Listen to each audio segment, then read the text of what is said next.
I'd like to welcome everybody to our webinar tonight.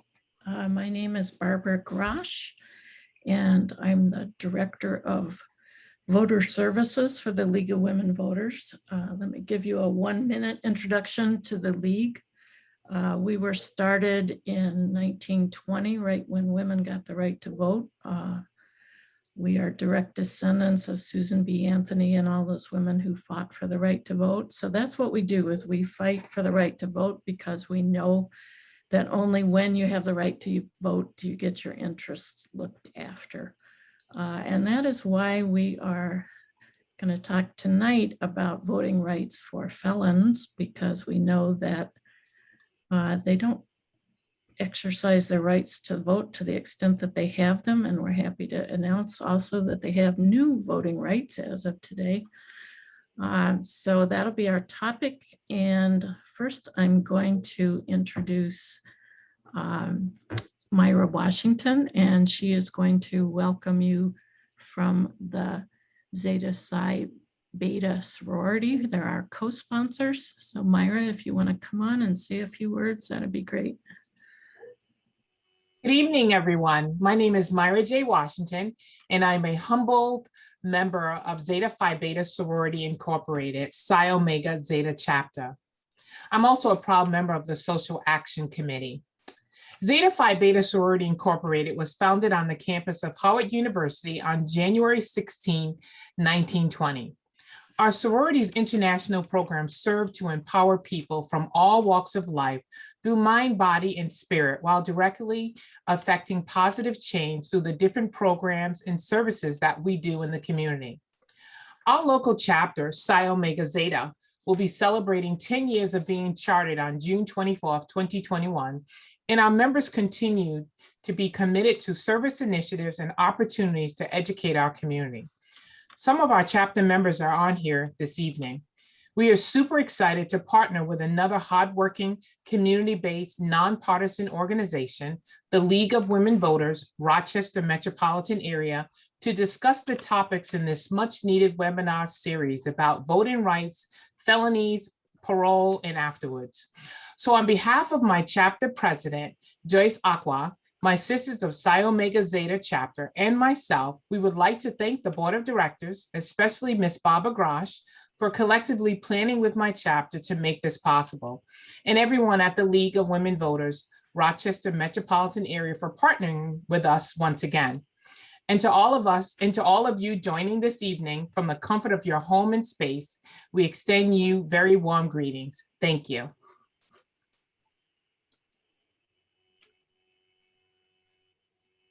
Thank you, Myra. Yes, okay, I'm live. So I'd like to invite our other panelists to open your cameras now, and I'll introduce you and we can get started. So first we've got Jalil Muntaqim, and hopefully Ricardo's going to make it on and Rudy's going to make it on. Can you guys open your cameras? There's Ricardo. Good to see you. And Rudy, are you there?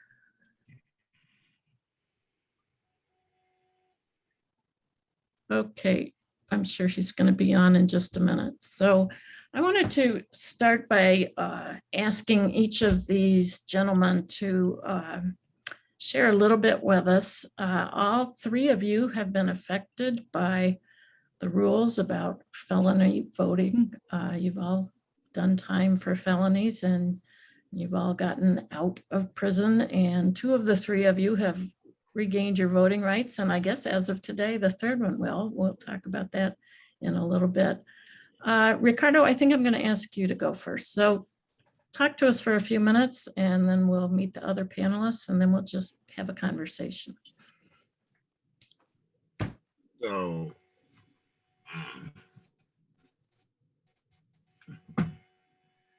I'm here on this panel because I just feel strongly about voting. It's a way of participating in a system that I've not been allowed to participate in all different aspects of it.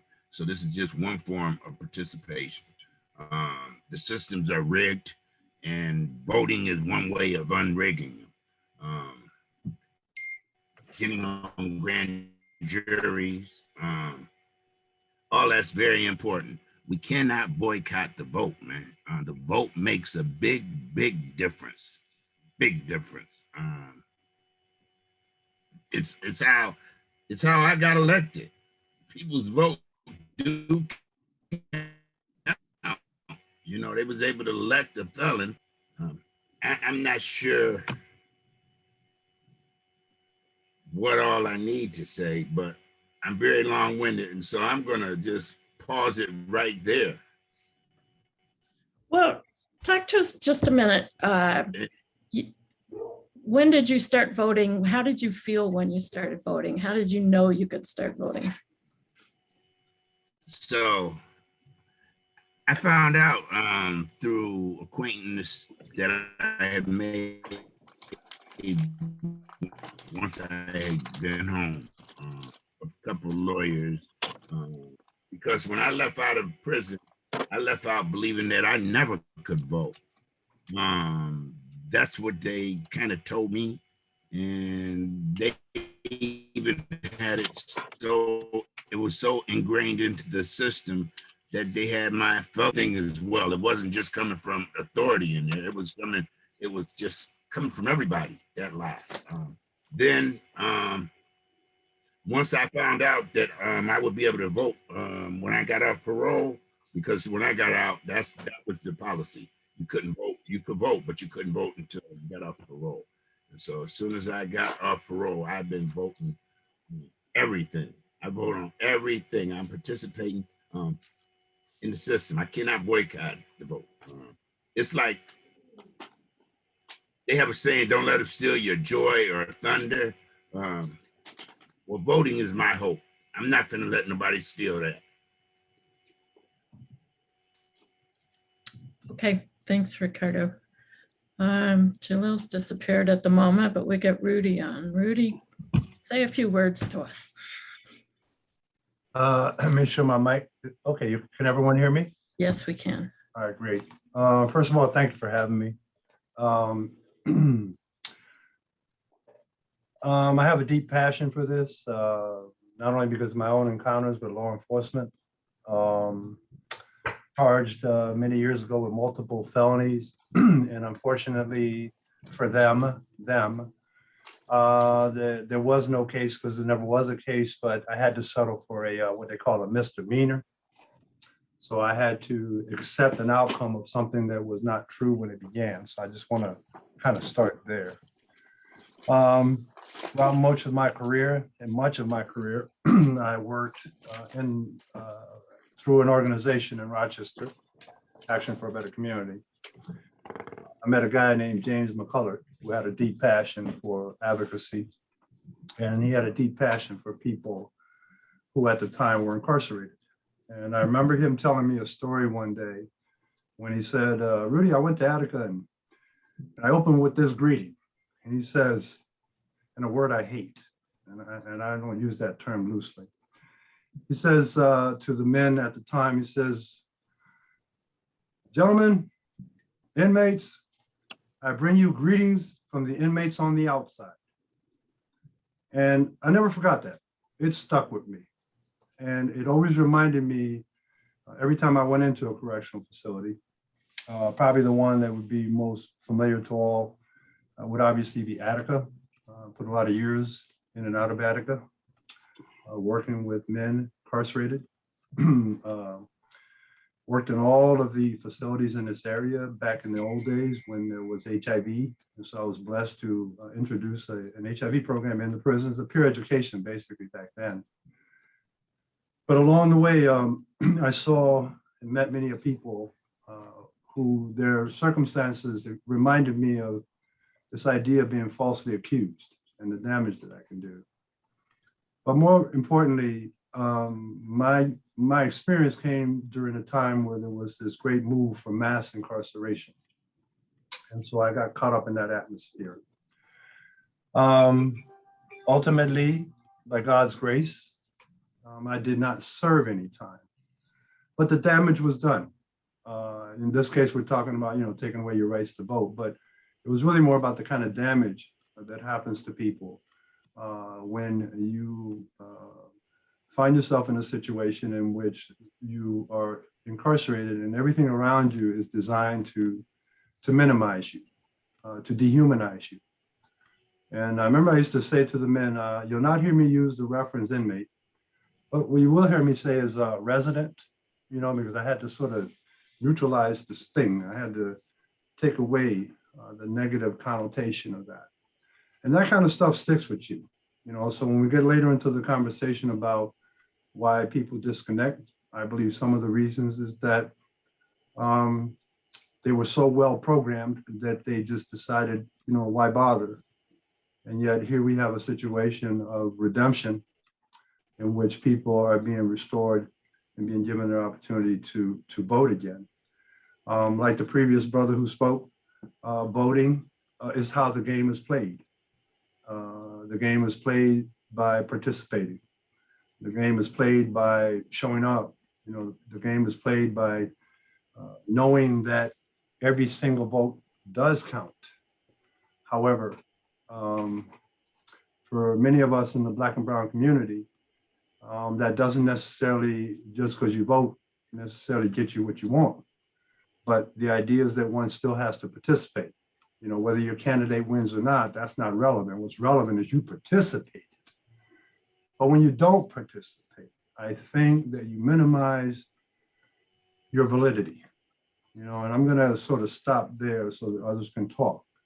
But today I work on the streets. I'm thrilled at this conversation. I work with many of folks who have been incarcerated, many of them still out there wandering. And so I'm hoping that this will be a new way to engage people around things that they, at one time, I'm sure either thought was impossible, or now that it is possible, they still perceive it as such. So I want to just address that perception down the road. Right. Okay. So Jalil, you can open your mic there, but while you do that, I'm just going to point out to everybody that, we're in webinar mode, so I can't see or take questions. But if you put questions into the chat, I will see them there and I'll be sharing them with our panel. So feel free to put questions in the chat at any time and we'll get to all of them. And the other thing is that we have closed captioning enabled. So if that is convenient to you, look at the bottom of your screen and it says CC, and that's for closed captioning. So you can get a whole transcript. Okay, I've been corrected. You should not put your questions in the chat. They go into the question and answer box. All right, Jalil, talk to us a little bit. It's my pleasure. First of all, I'd like to, if you don't mind, I'd like to read a couple of paragraphs from a lawsuit that I filed back in 1994. I think it's important for us to have some foundation, for me anyway, to have a foundation from which this discussion evolves. So I would like to read partially something that was a decision by the court based on this lawsuit, if you don't mind. All right. It states here that we are asked to decide the voting rights which prohibits voting qualifications as a result of the abridgment of the right to vote on account of race can be applied to New York State statute that disenfranchisement currently incarcerated felons and parolees. Although we recognize that this is a difficult question that can ultimately be resolved only by determination of the United States Supreme Court, we conclude that the Voting Rights Act, which is silent on the topic of state felons disenfranchisement statutes, cannot be applied to draw into question the validity of New York State disenfranchisement statute. We believe that in light of the recent Supreme Court decisions that have clarified the scope of the Congress enforcement powers under the Reconstruction Amendments, the application of the Voting Rights Act to felon disenfranchisement statutes such as that of New York would infringe upon the state's well-established discretion to deprive felons of the right to vote. Because the Supreme Court has instructed us that statutes should not be construed to alter the constitutional balance between the states and federal government, unless Congress makes it intent to do so unmistakably clear, we will not construe the Voting Rights Act to extend to New York's felon disenfranchisement statute. That was the first paragraph of a lawsuit, a decision of a lawsuit that I filed back in 1994 when I believe I was in Auburn Correctional Facility, right? And in the course of that struggle, in the course of that fight, trying to win prisoners the right to vote, it was determined by the court that there are jurisdiction issues between the state rights and federal rights. And although I made the argument that federal law informs that rights should not be infringed upon around anyone, right? They are made the argument that because of state rights, that they cannot use or apply federal law to those state rights, and therefore they wouldn't allow state felons or state prisoners of the right to vote. Ultimately, after fighting for several years on this particular case, they resulted in a dismissal of the complaint, a dismissal of the lawsuit, based upon the fact that they said because I was not a resident of New York State prior to my incarceration, that I never had standing to file a lawsuit in the first place. Okay, you gotta love those technicalities. So exactly, technicalities. So people have been fighting for a long time to increase the rights of people with felony convictions to vote. And I'm sure that was a frustrating time. And it didn't succeed at that time. But I guess 3 years ago, Governor Cuomo decided that he had some room to maneuver. So even though according to New York state law at that time, you could not vote while you were on parole, but after you got out and after you were finished with parole, you could vote. And I just have to emphasize that so much. It's always been true for a long time in New York State that when you'd finished your sentence, you could vote. He found out that, actually he had the power to do partial pardons so that when people came out on parole, he could choose to restore their rights to vote. And he started doing that. We don't really know how he did it. He didn't do it universally. So some people coming out got it and some people didn't. He never made announcements about what the criteria were or how many were getting their rights to vote back. But we have some really big news. So in the last month, both the Senate and the Assembly in New York passed legislation that just restores your right to vote. Once you're out of prison, you get your right to vote back. And we have some big news. So I'm going to share my screen here for a minute so we can all whoop and celebrate. Here we go. So the big news is that finally the governor signed the law. We've been sitting on our hands hoping, and actually I was tweeting today at the governor urging him to sign it. So as it says, it's a huge victory that took many years of advocacy by many, many groups. So thank you for leading the way, Jalil. So we have now succeeded, and in New York State, you get your right to vote back as soon as you're released from prison.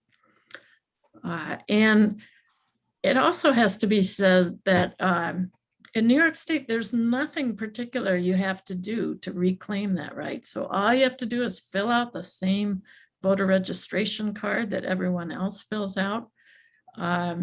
Give them your address so they know which district you should vote in, and you're good to go. Now, in some states, you have to file all kinds of affidavits and go to court and get judges to look things over. And thank goodness we don't have that in New York State.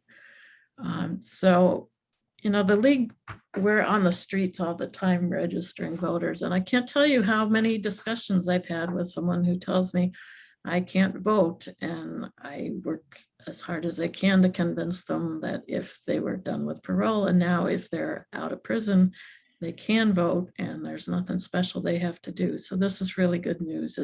And it simplifies the message. Jalil, you had a really horrible experience in the last year when you came out on parole. You did not get your right to vote automatically restored, and they gave you a bunch of paperwork to sign, and you signed that voter registration card without realizing. Nobody put out here. Yeah. Right here. So you were like every parolees' worst nightmare. So like when I was trying to convince people like, oh yeah, it's fine, just register, you know, they all thought, no, they're going to get me. And then they got you. But we're really, really glad that. I'd like to make a point about that, if you don't mind. I think Yeah. one of the things that's important, but that the law has changed by virtue of the state, by the Senate and the Assembly voting for this particular bill. One of the things they want to do is take it out to the hands of Cuomo, right? Take it out from his hands, his discretion as to determine who can vote and who cannot vote. Yeah, 2 weeks after I was released from prison, I was arrested for filling out this particular document that they said that was registering to vote. And so they charged me with 2 felonies and a misdemeanor for registering to vote, and trying to send me back to prison after I was out only 2 weeks. You know, and Cuomo, in my case, he did not sign for me to become a voter, right? In fact, there was a question of whether he did or he didn't, because at one point he did sign, or they said he signed, and then another point Doc said it was a mistake. And then they rescinded it.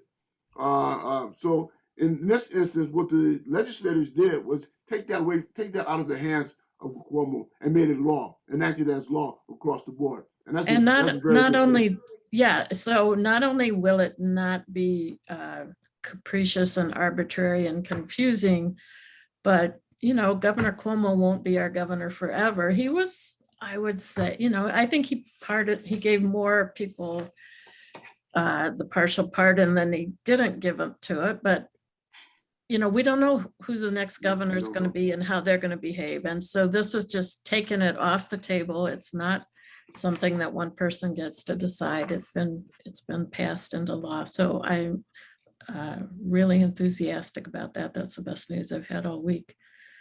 Yeah, Ms. Barbara, and to that point, this is Rudy, guys. We all know what's going on across the United States. We all know what's going on, okay? Georgia is don't get mad at me, this is the white folks' experiment to see if they can retain all the damage that they have done and preserve it. And that's just in general, to the general population as a whole. We don't want people to vote. And I think that it's a time for us to awaken to the idea that if we don't exercise our right to vote, we sort of do ourselves a disservice by feeding into those who want to simply outright deny us participation in process. You know, so yeah, this conversation in New York State, I hope, leads the way. But as we're looking at where New York State is leading the way, I think contextually we need to really look at this whole conversation around some might benefit while most probably and possibly may not, simply because of where the thinking is in some other states. And so I'm glad you mentioned that. So I think this is absolutely a part of the voter suppression that's been going on. It's just not a coincidence, right? The whole mass incarceration movement is to keep Black and brown people down. There's not a doubt in my mind about that. And, you know, some people benefit more than others. I was fascinated a few years ago when Florida, you know, which has been controlled by Republicans, they're big on voter suppression there. They have some of the worst recent cases of voter suppression. But when they had it on the ballot as a referendum to let every voter exercise their thoughts on whether to restore felon voting rights, it passed with a strong majority. So there is a narrow cabal of people who control the levers of power using gerrymandering and a you know, a historical set of things that they've put into place. But when people get the choice, they don't like it. So there's fighting going on in Florida about the implementation of that. So they passed it as a referendum to restore felony voting rights. And now the lawmakers are tinkering around and saying, well, yeah, you get your rights back, but first you have to pay this big series of fines that's going to pay for all the court costs involved. And like that, I assume that'll eventually get thrown out in court, but they're just not giving in easy.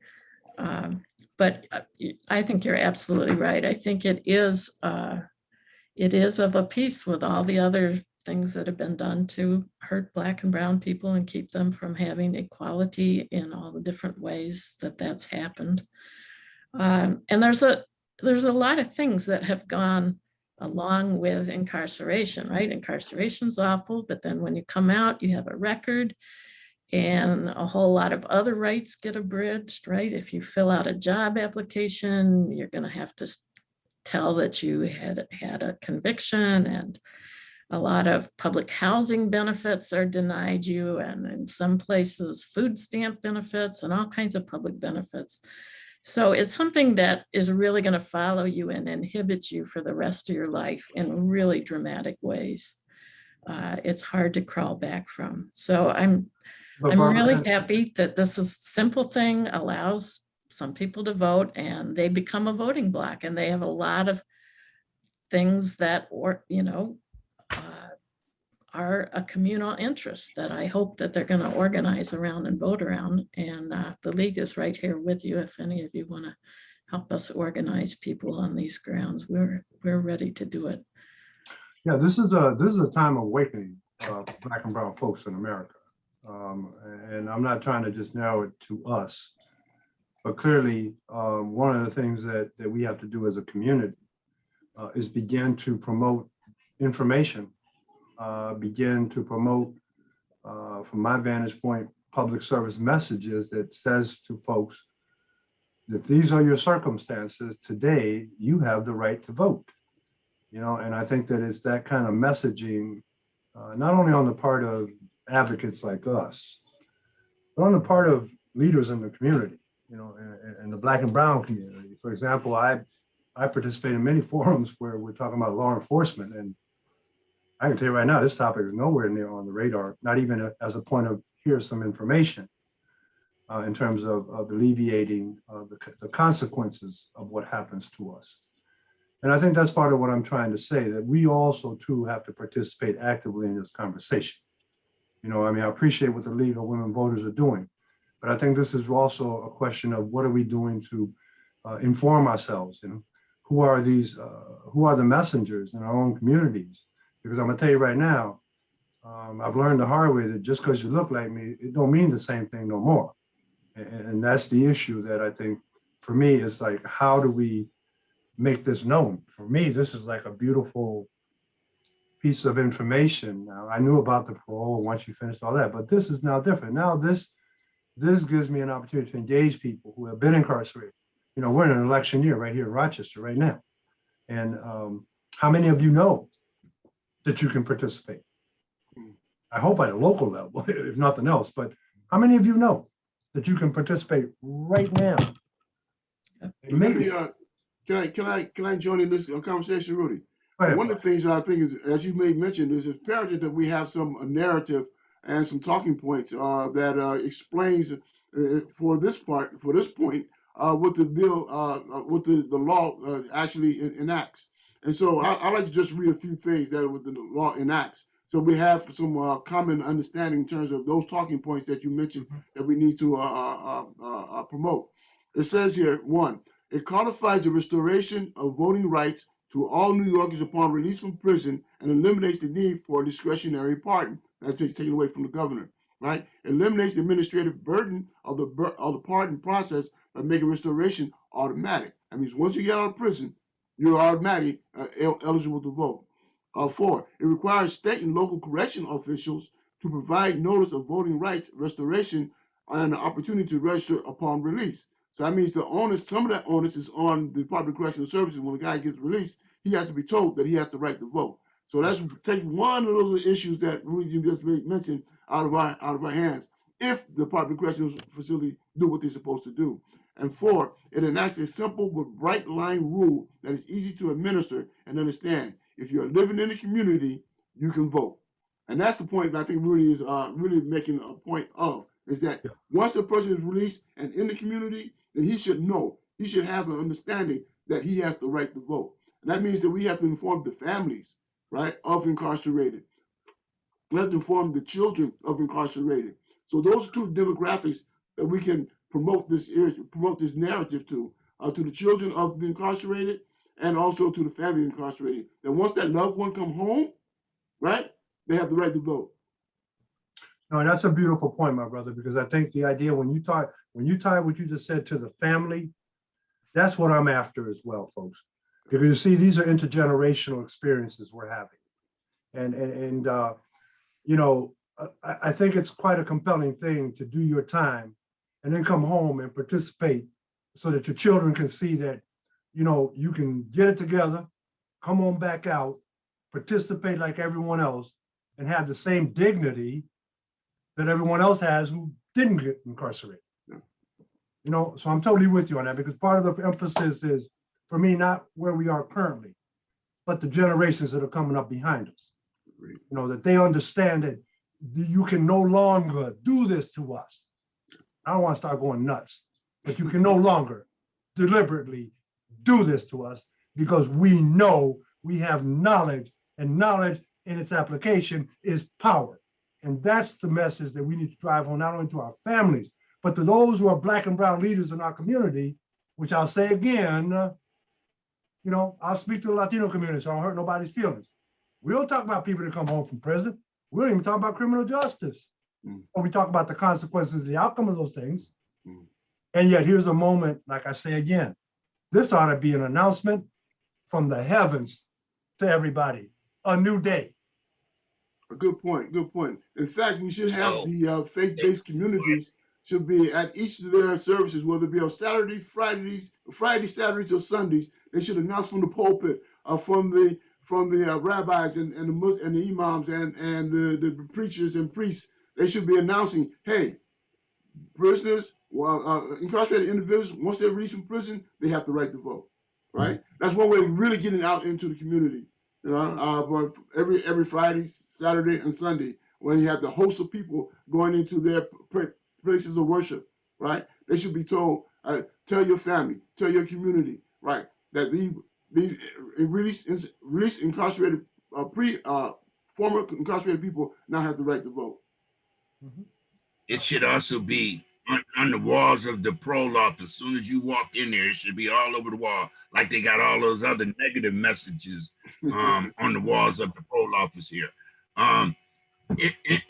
Because this is fueled by racism, but there's something even stronger than racism that puts us in a position and tells us why we should participate. That's power. We have people who are power hungry. And if we participate, I don't care who they is, what party they belong to, they will be seeking our vote. That's the reason they don't seek our vote now, because we ain't participating. But if we start participating, everybody wants our vote, because at the end of the day, that's what most politicians want, power. They want to stay. Re-election is very, very important to them. This is, we have to participate. It really works. We can look around at things that have occurred in the past couple of years. Last few years, we had Barack Obama as elected as president. Trump elected as president this town. Ricardo Adams elected on the school board, coming out of prison. Participation is crucial. It's crucial. We have to participate. And I'm telling you, things will start going our way. One of the things that Barbara mentioned was the fact that we need to build a voting block. She raised that word, the question of a voting block. And I think that it goes to the points of having issues that we know that affect our whole community. You know, we're putting together a platform from which you can actually move people forward. You know, and once you develop a platform, then you have the talking points from which you can actually organize people into a voting block.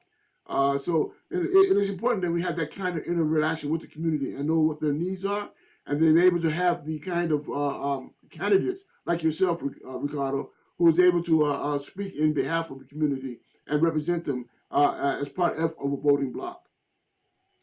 So I'm going to interrupt 1 minute here at this great conversation. We got a question coming in on chat on Q&A.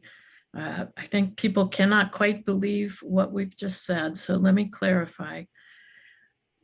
Anybody who has a felony but has been released from prison will now be able to vote. So it doesn't matter if you're on parole or not, you will be able to vote. As of this week, as of yesterday, you can vote. That voting right has been restored. So it's a very simple question. It used to be a complex question. It's a simple question now. If you're out of prison, you can vote. So here's a systemic issue for me. I love what Ricardo said earlier. I've been down to parole. I've dealt with them for many years. And you're absolutely right, Ricardo. I think the biggest sign hanging on the wall should be, you are eligible to vote. Please go register, okay? Because if the idea is to redeem people, to help restore them, then you need to hold yourselves accountable to what you simply ignore because you really don't give a crap. But I think those of us who are advocates ought to say, in your discharge packet, you know, all those papers you sign so you can be on your way, there ought to be a provision in there that notifies you that you have the right to vote. So that when you walk out of there, you might be stunned by that news, but I tell you what, you won't be ignorant no more. You'll know. Now the question becomes, will you participate? And that's where we come in. That's where the community comes in. Because I'm gonna tell you right now, I sit on multiple forums, many of them dealing with law enforcement and folks in leadership positions. And we talk about everything, but this conversation, the next time I show up at the next group, this is gonna be the first thing out of my mouth. How many of you know that folks can vote? And I guarantee you, not a one is probably gonna say, I didn't know that, Rudy. That's what I'm saying. In those silos and in those forums of the great thinkers, as I like to call them. This idea of community participation, restoration, redemption, you have value, you can participate. And how you do it is you vote. You vote. And I'm gonna tell you right now, there's nothing better than participating, because there's nothing better than a man who lacks opportunity or a woman when they're given opportunity. What a transformation it happens for that person. Redemption is real. Yeah. You know, another point that you make there, Rudy, is I just want to give a brief example. You know, the voting, the marijuana laws was recently changed in New York State, right? That a person can have the right to engage and indulge in marijuana. I received a text from my PO. Informing me that the laws has been changed, and now I have the right to engage in this particular substance, right? I wrote it back to him, but I don't deal with drugs, period, right? But nonetheless, the fact that he texted me and said that the law has been changed, you know, to be able to engage in indulging in marijuana, you know, struck me as, you know, something quasi-liberal, right? However, I've not received a text from my PO telling me I have the right to vote now, all right? And he knows about my situation, and that, you know what I'm saying? So it's how do they distinguish, you know, what they really want from us, all right? So he would prefer for me to get involved in drugs or to inebriate myself rather than informing me that, hey, you got a right to engage in power sharing, all right? or you know, to vote for your own candidate, or even to run for office, as Ricardo has done, you know? You see, so we have to understand these distinctions in terms of how they try to essentially keep us oppressed, right? And keep us repressed on one level or another, or keep us ignorant of how the law is applied on one level or another, you know? As Ricardo says, basically this idea of voter suppression on all levels is subject to the conditions of white supremacy, right? To the block of white supremacy and maintaining no type of authority and that kind of power that Ricardo talked about, you know. And so our goal, naturally, is to break through those barriers by whatever forms that we possibly can. And voting is one of those forms.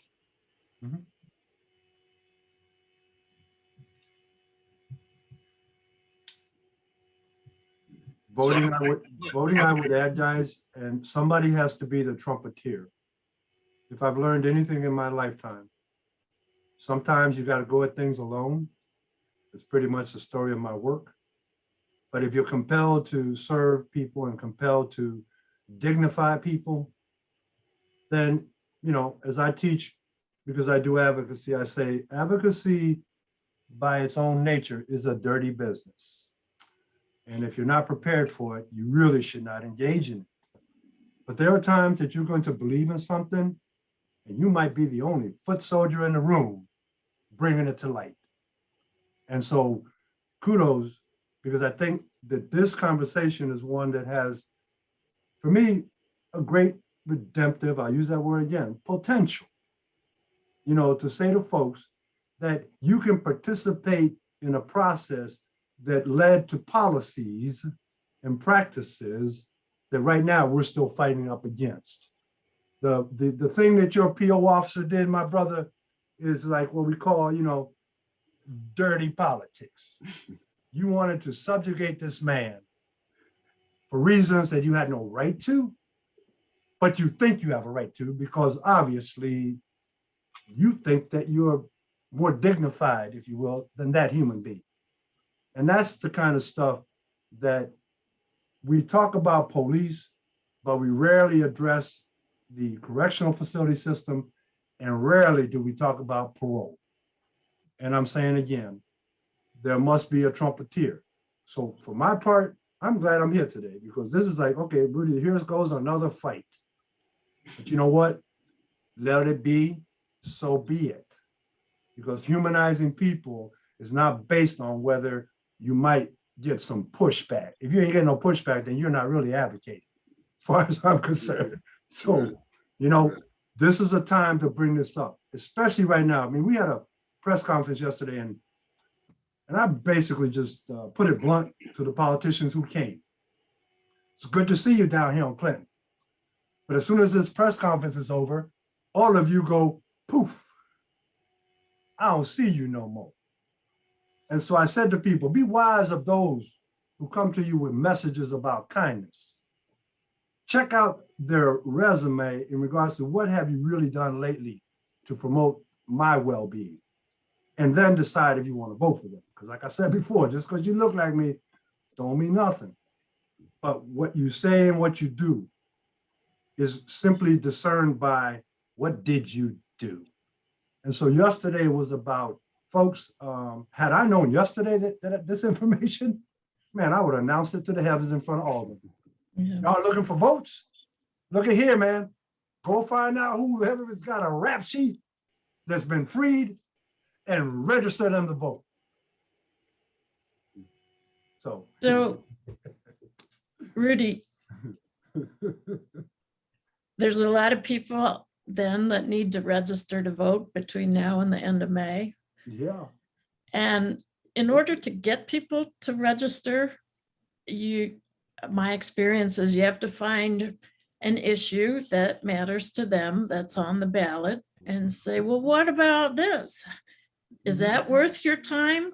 I mean, it takes 5 minutes to vote, so that's a little bit of trouble. And what do you think? Is this worth voting? So what issues are you using to convince people, or will you be using this month?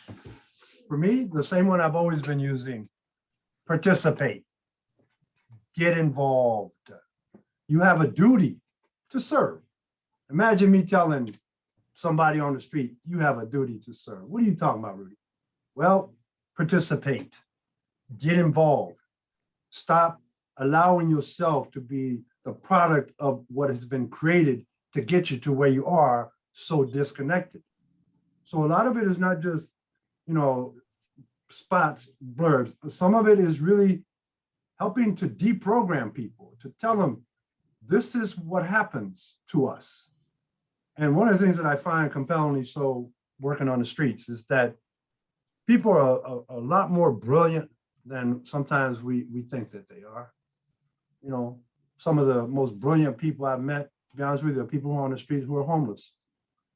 Some of the greatest people I've met are people who have done time, who've come home and decide I'm gonna make a difference. Those are the cheerleaders for me, especially in an environment where going to prison back in the day was something else, but because it's happened to us so much, we almost think it's part of our life's destiny, and that is not right. So education, outreach, which is what I do. Now I have information. So now I'm gonna go spread it to every person that I can encounter. And in every forum where we have our great thinkers, I'm gonna tell them, what are you doing to promote participation, since everybody wants to talk about equity and inclusion and diversity. I mean, I hear these things to the point where I'm nauseous. So if you want to apply those words, bring the message to bear. Bring the message to bear. So it's about accountability of self. What am I doing to improve it? But accountability, as I said earlier, about advocacy, about what are you in structure, those have been structure, doing to improve that aspect of individuals' lives, if voting is the basis of how you got your job. Thank you, Rudy. I appreciate that. Ricardo, you ready to say something? Yeah, I just wanted to say that we should definitely put pressure on our people to who empower to do PSAs, public service announcements, BKX, That's right. school board announcement.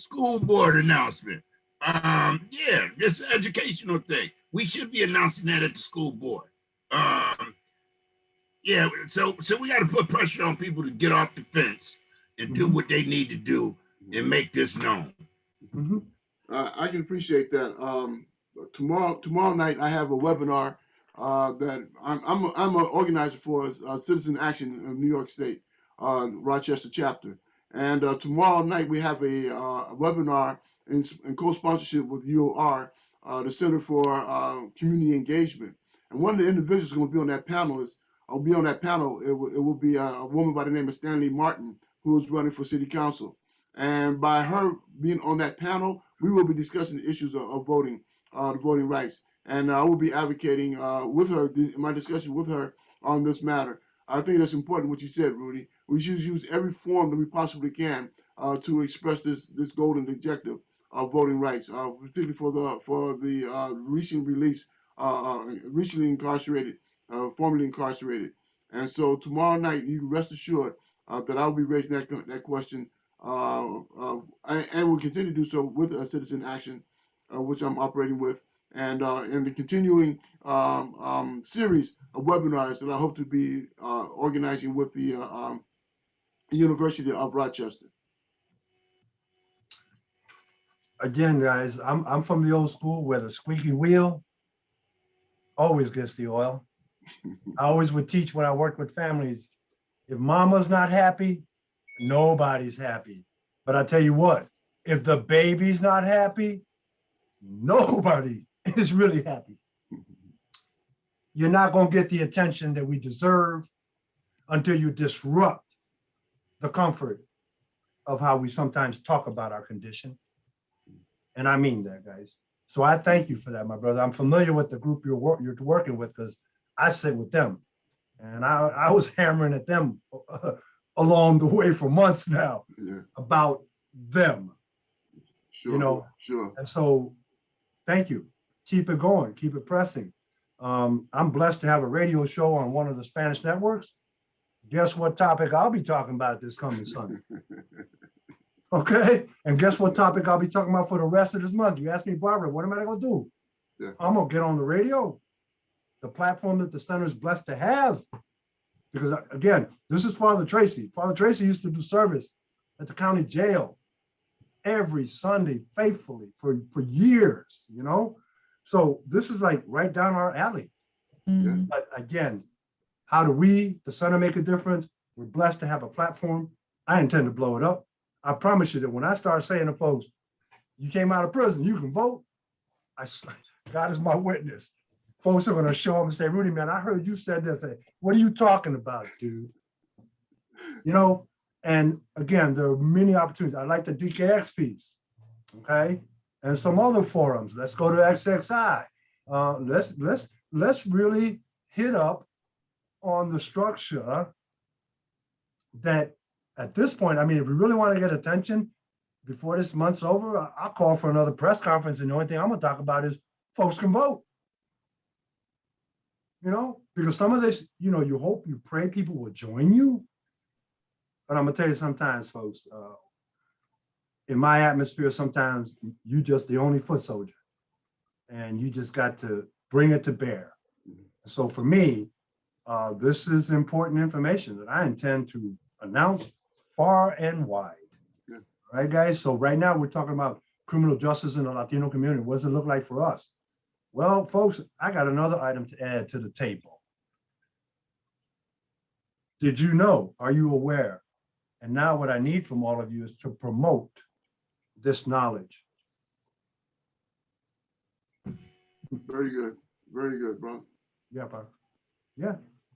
So in addition to just shouting it from the rooftops, like every meeting you're in where somebody's working on an issue, like maybe it's police accountability, or maybe it's food deserts, or, you know, there's so many, you know, the school issues that Ricardo spends all his time on.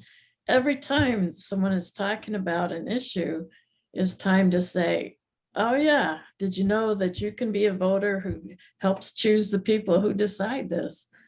I mean, right now we've got city council elections. We've got 5 seats open. Oh, We've yeah. got, was it 15 people or 19 people? We've got a lot of candidates for those open seats, and they are not all the same, right? It's not just that all politicians are alike. They have very different life experiences and different views on how the city ought to be run.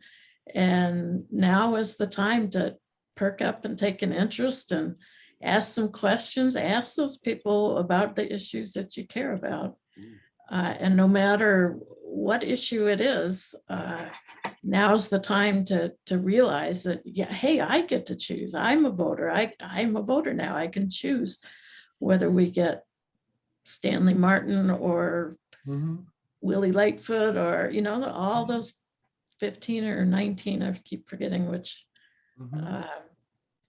And while we're talking about that, I'll announce that, you know, one of the big jobs the league tries to do is help people be informed voters. So we have a website called vote411.org, which is designed just to help people be informed voters. So if you go to that website, it'll ask you what your address is, and it'll show you every race that you're eligible to vote in. So depending on your location, you know, if you're in the city, if you're not in the city, if you're in different districts, and it'll show you what's on your race, and then it'll take you to a list where you can learn about each of the candidates for the race. And we just went live yesterday, and so we're ready to help voters get informed.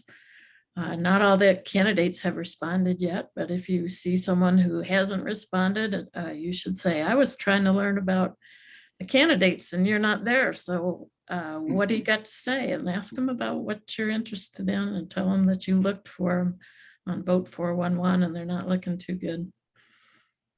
Yeah, I mean, you were asking earlier again about ideas. I'm sitting here thinking, I'm going, okay, we do outreach, you know, 2 times a week, and now we're going to go to 5 days. And I'm thinking to myself, man, a little 4x6 card that says you with simple literacy. I want to go to that point because not everybody's on the website, but at a street level, something that's small with clear bullets that you have the right to vote.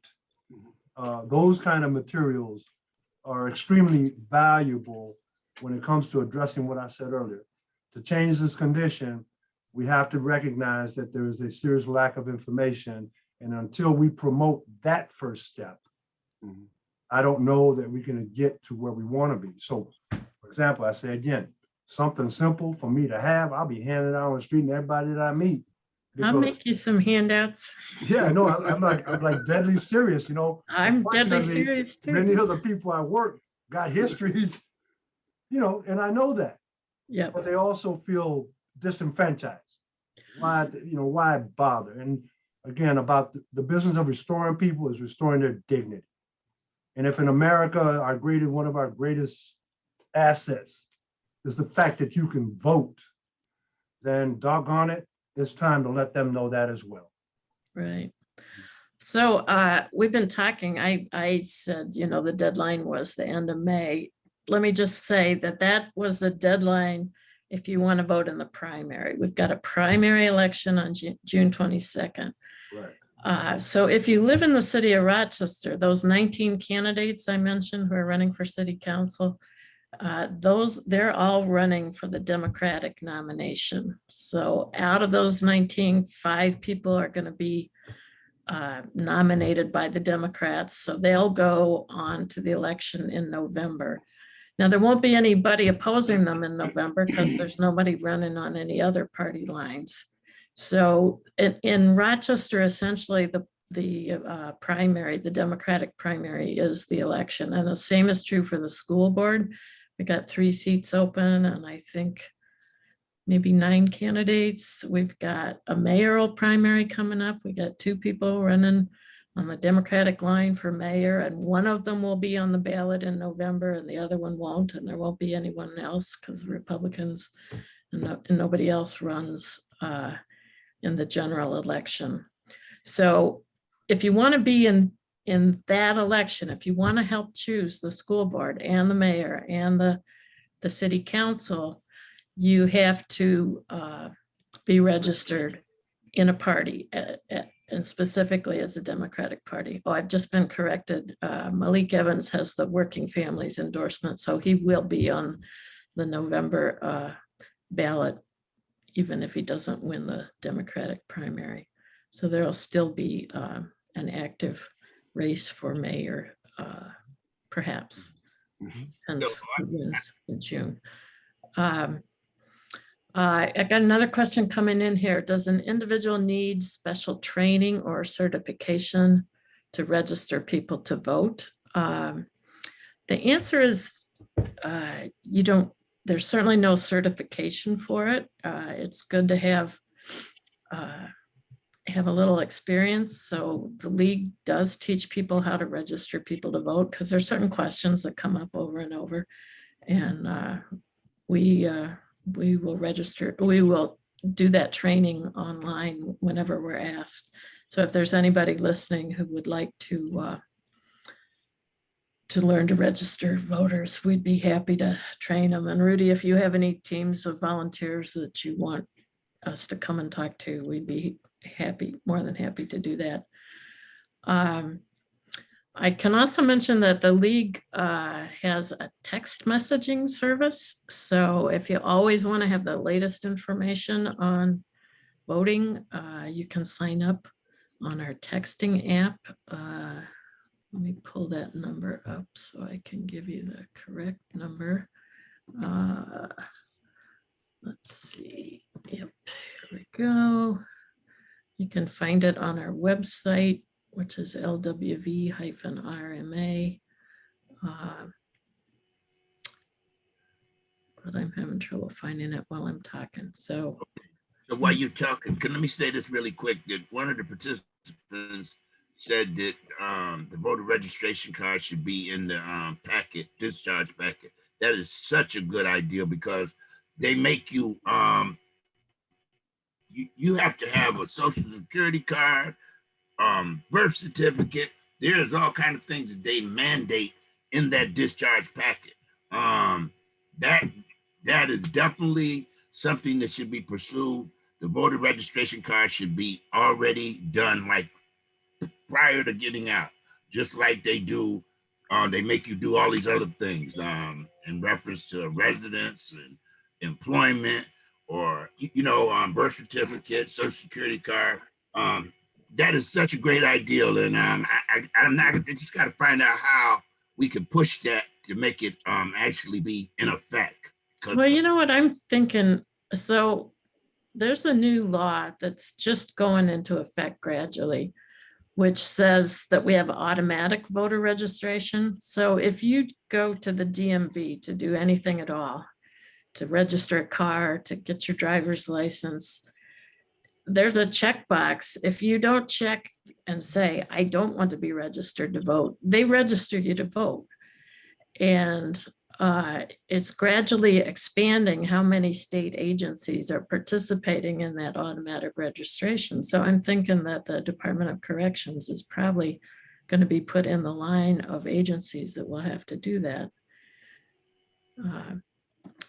Okay, I finally found the texting thing. I'm going to share my screen just for a minute so that I can show people this. The free right screen, here we go. So if you want to know everything up to the minute about voting, what you want to do is text Vote Monroe to this number, 474747. And we don't send a lot of texts. We only do it around essential voting information. So I would encourage people to sign up if you want to know the latest on this kind of thing. So I'll stop that share. So that comes from the State League of Women Voters, and also the local league can also send out messages on that. So depending on, you know, whether it concerns the whole state or just Monroe County, you'll get messages. Yeah.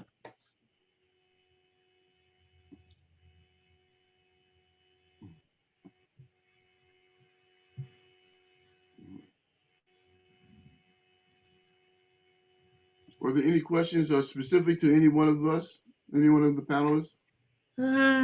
Let me just double check the question list.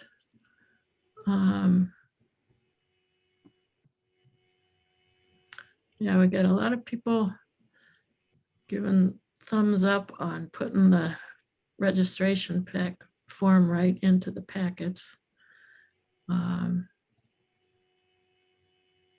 No particular questions to any one of you.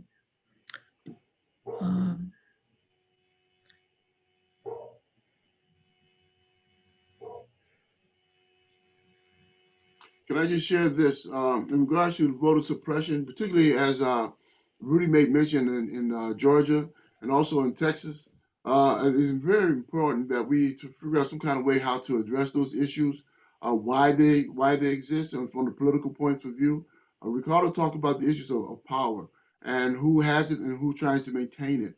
And I think that by virtue of the law itself, particularly the federal law coming out of the 15th Amendment, and what that meant in regards to voting rights, that black men, particularly black men, was granted the right to vote over 100 years ago, and they've been suppressing those rights since then, from that very from those times. Voting Rights Act in 1964 and 1965, right?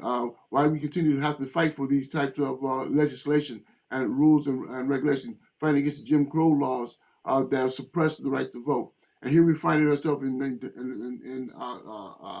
21st century and still having to fight these same battles, these same wars.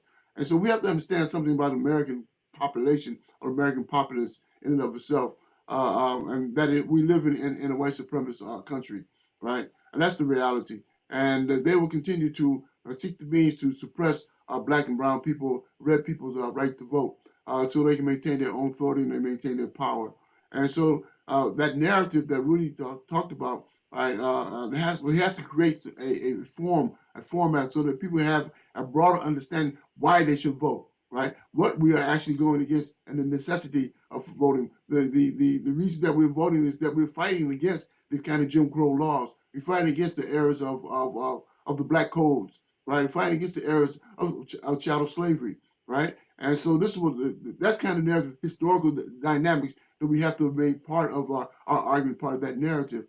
And the reason why that these individuals, particularly under the Republican Party, right, continue to try to suppress that vote, to suppress the idea of people of color having that right, being able to empower themselves by use of this particular tool of empowerment. Yeah. If you just look how hard they work at keeping you from voting, you get an idea that there's some real power at stake there, right? If Yeah, and I would say to my brothers, don't let them get away with it. Don't let them suppress it. Don't, keep it simple like that. Don't let them get away with that. Yeah. Yeah, again, somebody has to be the agitator. The message has to be short and sweet. Most of us, have come to understand what's happening to us. Well, we seemingly are still struggling to figure out is, what can I do about it? You know, and this now for me is like this idea of, like I said, humanizing the person that you can participate, is what I hope that those of us who do this work can set a context of, this is what's happening to us. Can we agree? Do we agree?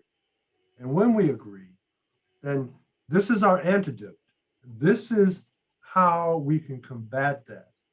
And this is how you can, how should I say, get back what has been taken from you. You know, your sense of dignity, if you will. And so with that in mind, you know, to me, I go back to, we need to sort of spark a fire, because again, one of the things that Barbara did, I thought was really cool was, yeah, you got a primary coming up in June, but then you got an election coming up in November. And even if you all vote for the same candidate, it's a process. And there'll be another election come next year. And so this idea of empowering those whose rights were taken away to know that they can participate. I can only pray that that will have an impact, but I also know that when you tell them it can have an impact, you know, it's like me working with somebody on the street, addiction, it's a monster, but I must persist in the message that you can get to a better place in hopes that they get there, but one has to persist. And so to break down what has historically been set up to keep us down is about speaking to it from a standpoint that we can no longer allow this to happen to us. And we must participate if we want to change how this is done. And I just think we got our work cut out, which is fine. We've had it all along. But I think we're in a new time these days with people. I've lived long enough to say this is a very different time than when I came up through the 60s and the 70s and the 80s for that matter. You have a whole new generation of people who see things much differently. And I think the idea of empowering, particularly the young people, the young activists, to bring this conversation to the forefront is to really do us all a service. Because I think that we have a duty, those of us who've been at this for a little while, to emphasize to them that participation is how this game is played. Not being on the sideline, not woe is me and golly gee, I wish I could. Well, now we can. Now you must act on this. And we must hold each other mutually accountable. You know, when I talk about recovery, okay, I've been there, but you know what? Having been there, I have a duty to remind you that you can get there and that you can participate and that you can get away from this and that you can turn your life around. But somebody has to persist. Somebody has to be that constant messenger, you know. And so again, this one is one that may begin with a few, but I think given that it's still early, I think it has great potential to really transform our communities in terms of total participation, not just some, but total participation. So I believe that. I want to pick up on something you said early on. You were talking about having you were having a press conference and there were some politicians there, and your question was, what have you done for me lately? Yeah. So sometimes when I'm registering voters, it's like they'll think about all the politicians that they could vote for, and they're like, no, they don't inspire me. They're not, I don't believe in them. I don't want to vote. You know, I can't choose between this one and that one because I don't really like either one of them. So I always say that, you know, you're thinking about them as if you're marrying them, right? So you don't want to marry Hillary Clinton and you don't want to marry Donald Trump. I get that, but that's the wrong metaphor. The metaphor is public transportation, right? You take the bus that gets you the closest to where you're going today. And if you got on the wrong bus, you get off and then you wait for another bus and you take that one. So you're always looking for what have they done for me lately. That's what politics is all about, because they need feedback. Like they need to find out, oh gosh, that didn't go over too well. People didn't like that. I'm going to change my mind. I'm going to get a new candidate. So I like that active sense of holding them accountable all the time. Because one thing that happens is sometimes people get fond of a politician and they vote for him, and then they get too comfortable in office and they get a little lazy or a little corrupt or whatever.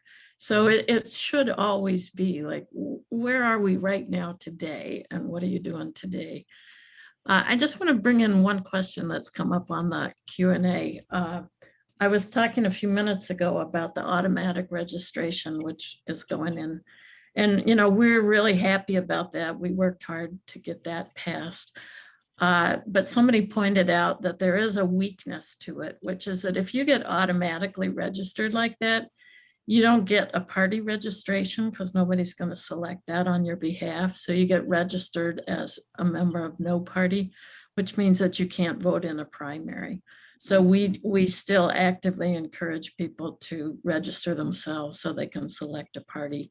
And also because it might be a little faster than relying on the state bureaucracies to liaise with each other, which, gosh, imagine that can sometimes take quite a while before it happens. But Barbara, correct me if I'm wrong, because I'm an independent. You see, I'm not with nobody's party. You're right. I can't vote in the primaries. Yeah, right. But I sure as hell can influence what happens in those primaries. By speaking to the issues, and I think that, somewhere in this conversation is like, what I say to people is how are things for you today? If you could change something, what would that be? And then I would say to them, and so of all these people that are out there running for your vote, which one of them address what you just told me? In terms of trying to personalize it, do you have food security? No, well, which one of them is speaking to your children are hungry 3 weeks into the month? Yeah. And in the last 7 days are the 7 days from hell because you don't know how you're going to feed them. Who's speaking to that? Yeah. Who's speaking to the topic of you missed an appointment and thus you got sanctioned and now you're sent into the abyss? How's that feel? No, okay, so who is speaking to that? Okay, so my approach isn't how much do you like them? My approach is how much have they improved the quality of your life? And can you give me a perfect example of what they did for you? Because many of them will give you examples of what they didn't do for me. There begin and therein lies for me this disconnect of cynicism with politicians. And to some degree, they've earned it. But to other degrees, we've allowed it. And so how do you then reconfigure this relationship? It's not what you can do for me, it's what can I do for you? Because you need my vote. And empowering people to say, I got a little bit of power, even if it's just a vote. In some circles, that will get you the attention you're striving for. But holding people accountable is what I alluded to yesterday. Hold people accountable. Yeah. The things that they say they're going to do for you, and just check yourself and see if they did it. And if they didn't do it, well, then you might want to figure out which one of these two I like least, or which one is speaking to what I need. But I'm going to repeat that in the city of Rochester, the school board and the city council races are pretty much going to be decided in the primary. Mm-hmm. So Rudy, you're not going to get much of a voice. You're not going to exercise your choice. Well, let me just say this, but I do get the privilege of once they take office, I do get the privilege to come ask you questions. Yes, you do. Okay, you so do. If I don't get you at the ballot box, I'll get you while you're in office. Yeah. That's empowering people to understand the process. Yes. It's not just about voting, good, but it's also about being there where the rubber meets the road. Advocating, participating. Yeah, and it's all year long. It's not on election day, right? You're going to be there telling them what the problems are, and Sure, yeah. sure. So that's Well, civic engagement. I personally like to thank the League of Women Voters for giving us the opportunity to speak on this particular issue. Very crucial issue, and having this forum for us to share, in our own understanding of the law and our own understanding of the application of the law. Very good, very good. I appreciate it. Well, I'm delighted that you all agreed to be here because, like I said, we're out there registering voters all the time, and we run up against this all the time. And I've had a few encounters where I finally convince someone that they can vote, and they register, and they tear up, and I tear up, and we have to hug each other a lot. And so it's just a message that's hard to get through. I don't quite understand why it's so hard. It's like there were some states in the South, some Jim Crow states that had permanent disenfranchisement, and everybody in the world believes that that's the state of the whole United States, which is not true. So it's really great to have convincing voices from you guys that you can vote, and it's worth voting, and it's important to vote, and it's part of reclaiming your whole personhood, which is, it's standing up and saying, yep, I'm part of this community, and I count. Yeah, let me, I'm not known to be one to give out compliments, and oh well, I guess it's one of my character defects, but I'm okay with that. But I will say this. I'm sitting here and I'm looking at you, Barbara, and I'm looking at the sign. I've been looking at it all this time going, League of Women Voters.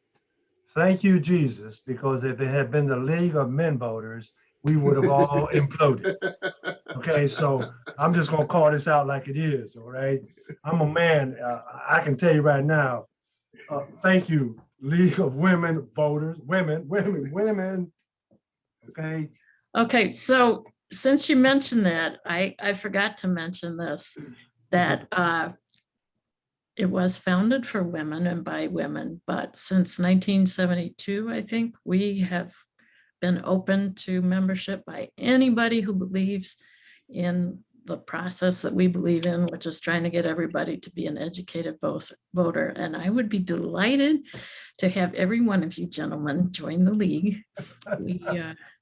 We have active men members. When I came into the league, a quarter of our board were men, so you'll be in good company. I have one question that came in for Jalil, so let me ask this. It says, apologies if this was addressed earlier, but how much do you think your case affected people thinking about the issue of felon vote restoration? That's a very good question. And I think that it's not so much of what I did, but what the opposition did.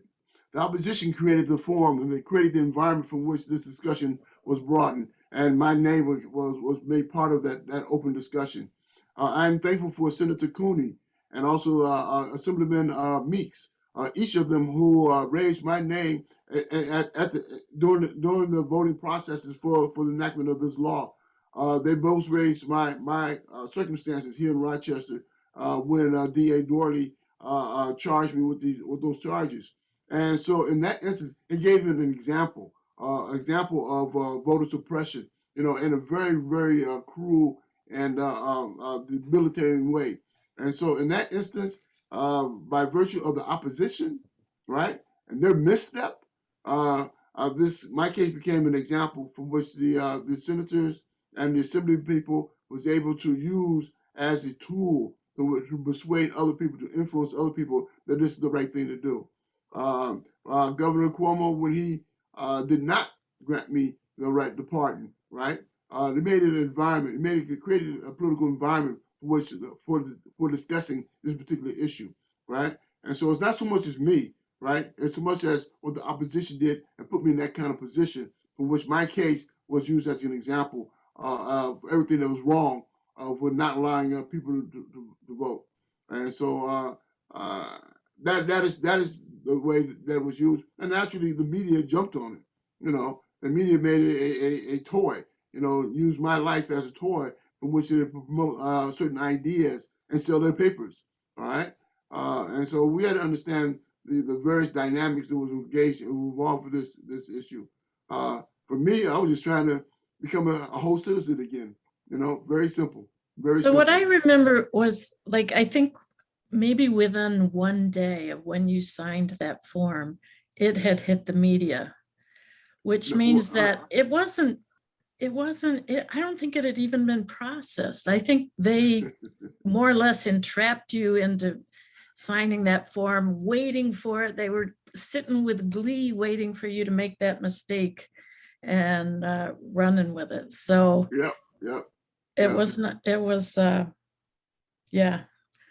So I'm glad it backfired for them. Well, it backfired because the people, the community rallied in support of me. Ricardo and his family and many others rallied in support of me. Reverend Myers, Reverend Lewis, Rabbi Dora, Sido, they all rallied in support of me. FTP, they rallied, because they know this is egregious wrong. What they tried to do, try to send me back to prison after I'd only been out for 2 weeks for doing something that my parole people told me to go do. They said, go to DDS and see what benefits they have for you, right? And fill out the applications there. They gave me this document, right? I don't know what's the document. I fill the document from cover to cover, right? And then after I fill out the document from cover to cover, then 2 weeks later, they're going to tell me that I'm committed a crime, a felony, 2 felonies and a misdemeanor, right? This Pope, this pundit, radio pundit, started screaming and hollering. This guy committed a fraud. He committed a fraud. He should not be released from prison, right? And then this guy Napier, who was the head of the Republican Council, whatever it is, and he had a grandstand on that and basically told Doherty to charge me, right? And that's what happened. That's what happened. So it was not so much that I was seeking to create a firestorm, a political firestorm. It's more so the circumstances for which I came into this environment. And some people says that they wanted to shift the narrative, the dialogue from the Prude case, right? That was going on at that particular time when I was released, and was taking a lot of heat in public debate. And so they wanted to shift it, and so they used me as a tool for that purpose. That's some discussion on that level as well. So Yeah. I'm glad for the question, for me to be able to clarify that. But Jeremy Cooney and Desmond Meeks, having brought my circumstances to the Senate and to the Assembly, I'm sure it influenced some of those votes in favor of enactment of this law. All right, so we're getting close to the end here, but I have a question I want to throw at Rudy, and then we'll see if anyone has any final comments. I got a comment from some league members, right? So a lot of us are out there registering voters regularly. The second most cited reason I hear for not being able to register is, I am not a citizen. I'm from Puerto Rico. Oh my God. Ouch.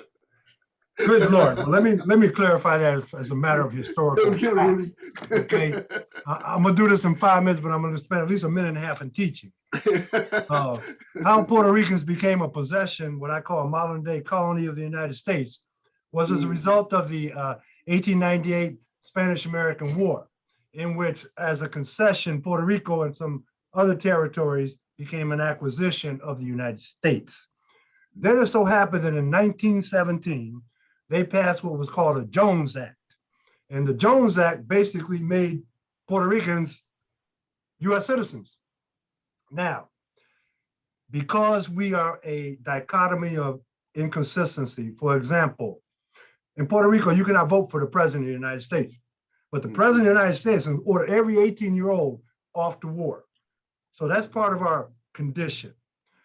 The other part of it is that politics in Latin American countries is a tough business, all right? And when I say tough business, corruption is real.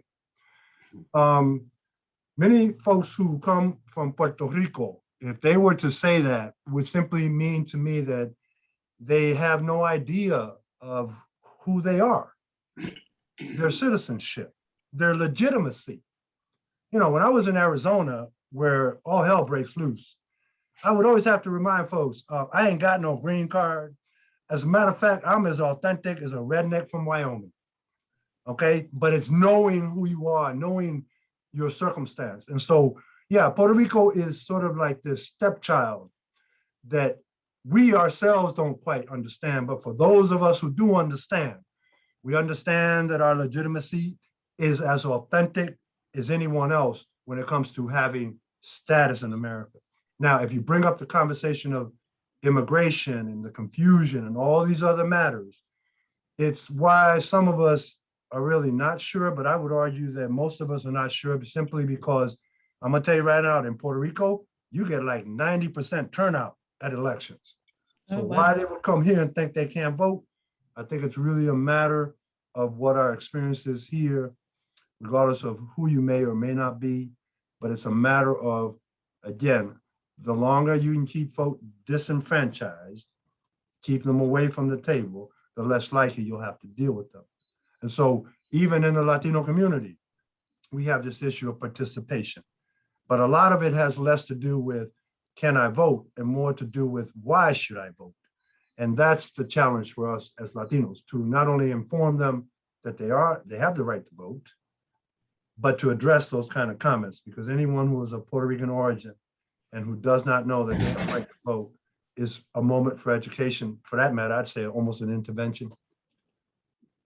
So I hope I answered it.